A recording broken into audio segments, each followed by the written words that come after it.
Asa ko na lugar pag first na kog fall in love sa tingog ni Celine Dion? This is a hard question.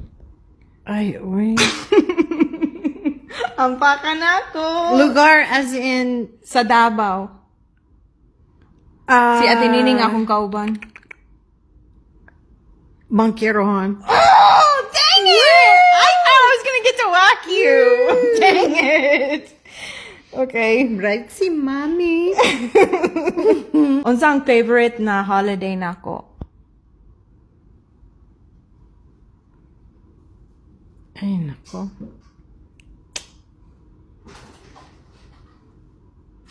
Pagdali! Pasko? Mali.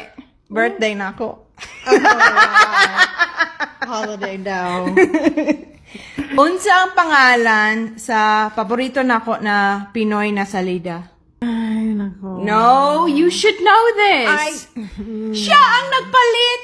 Siya pag yun nagpalit, di kabalo sa pangalan. Kahit something. No? Ow! Mali. Mali.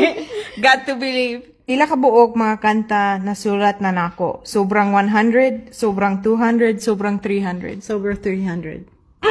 I really thought I was gonna get to whack you a lot. #1 fan.